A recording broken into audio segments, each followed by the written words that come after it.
Price God. ஆண்டவர் இயேசு கிறிஸ்து நாமத்தினாலே வாழ்த்துக்கள். ஒரு வசனத்தை வாசிக்கிறேன். எபேசியர் 6:10.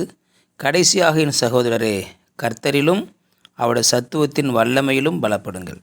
இங்கே அப்போஸ்தலனாகிய பவுல் எபேசியருக்கு எழுதின இந்த நிருபத்திலே அவர் பிசாசினுடைய சர்வாயுதங்கள வர்க்கத்தை குறித்தும் பிசாசினுடைய தந்திரங்களை குறித்தும் இங்கே எழுதப்படுகிறதை பார்க்கிறோம்.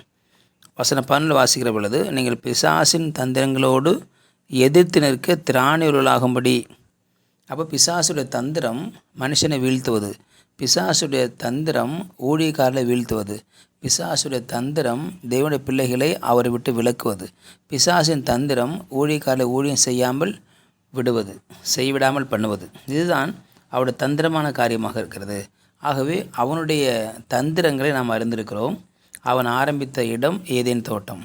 அங்கே ஏவாளையும் ஆதாமையும் அவன் தந்திரமாய் அவர்களுக்கு பொய் சொல்லி வஞ்சித்தான். அந்த வஞ்சனை தந்திரம் இன்றைக்கும் அது தொடர்ந்து கொண்டிருக்கிறதை பார்க்கிறோம். ஆகவே அவருடைய தந்திரத்தில் நீங்கள் சிக்கிக்கொள்ள வேண்டாம், சிக்கிக்கொள்ளக்கூடாது என்பதற்கு என்ன செய்ய வேண்டும்? பவுல் எழுதுகிறார் 10ஆம் வசனத்தில், என் சகோதரரை, கர்த்தரிலும் அவருடைய சத்துவத்தின் வல்லமையிலும் பலப்படுங்கள். கர்த்தரில் பலப்படுங்கள். கர்த்தரில் என்று சொன்னால் அவருடைய வார்த்தையில், கர்த்தருடைய வார்த்தையில் பலப்படுங்கள், விசுவாசத்தில் பலப்படுங்கள், நம்பிக்கையில் பலப்படுங்கள், கர்த்தருடைய வார்த்தையை நம்புங்கள், கர்த்தருடைய வார்த்தையை விசுவாசியுங்கள். அப்போ கர்த்தரிலும் என்றால் கர்த்தர் என்னோடு இருக்கிறார், கர்த்தர் எனக்குள் இருக்கிறார், கர்த்தருடைய வார்த்தை எனக்குள் இருக்கிறது.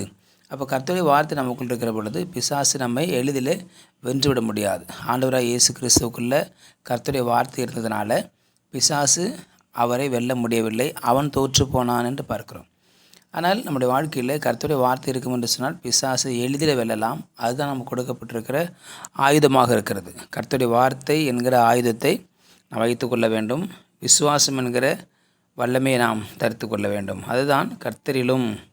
இரண்டாவதாக அவருடைய சத்துவத்தின் வல்லமையிலும் பலப்படுங்கள். அவருடைய வல்லமை என்ன? அவருடைய வல்லமை பராக்கிரமம் செய்யும். யாக்கோபின் தேவன் நமக்கு உயர்ந்த அடைக்கலம். கர்த்தருடைய வல்லமை என்பது இந்த உலகத்தை ஜெயிக்கிற ஜெயம். கர்த்தருடைய வல்லமை என்பது கோலியாத்தை ஒரு சின்ன பையனாகிய தாவீது வீழ்த்துவது. அதுதான் கர்த்தருடைய வல்லமை. கர்த்தருடைய வல்லமை ஒரு பெரிய சேனையை செங்கடலில் அமிழ்த்து போட்டது. அதுதான் கர்த்தருடைய வல்லமை. கர்த்தருடைய வல்லமை தண்ணீரை திராட்சை ரசமாய் மாற்றினது.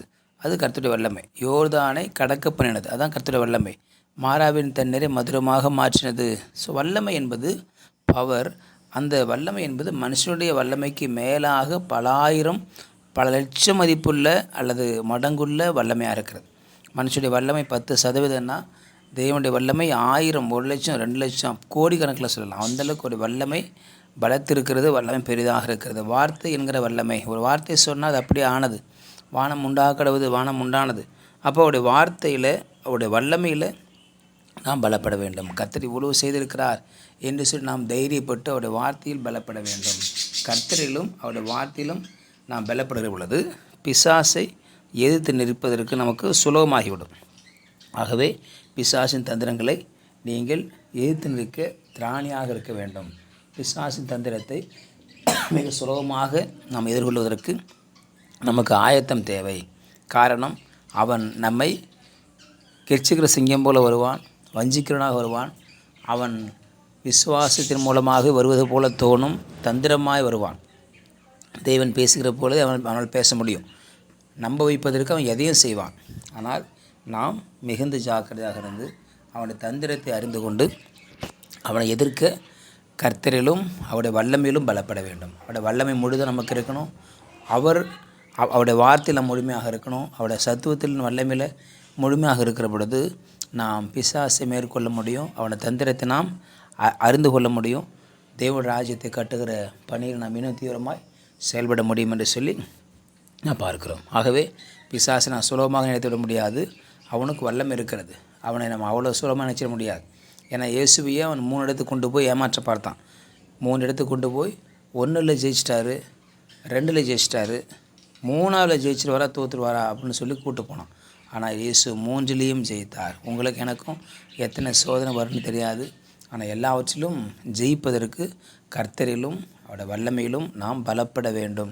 அப்படி இருக்கும்போது மாத்திரமே நாம் பிசாசை ஜெயிக்க முடியும் என்று சொல்லிப்பாங்க. ஆகவே சாத்தானை ஜெயிப்போம், தேவராஜ்யத்தை கட்டுவோம். கர்த்தரை ஆசீர்வதிப்பார். ஜெபிக்கலாம். பரிசுத்த பிதாவே, நாளுக்காய் ஸ்தோத்திரம் பண்ணுகிறோம். கர்த்தரிலும் அவருடைய சத்துவத்தின் வல்லமையிலும் பலப்பட்டு உங்கள் ராஜ்யத்தை தேசத்தில் கட்ட உதவி செய்வராக இந்த வார்த்தையை ஒருங்கத்தில் ஆசிரியக்க முடியாது ஜெபிக்கிறோம். உங்களுடைய கருத்தார்த்தம் இயேசு நாமத்தில் பிதாவே.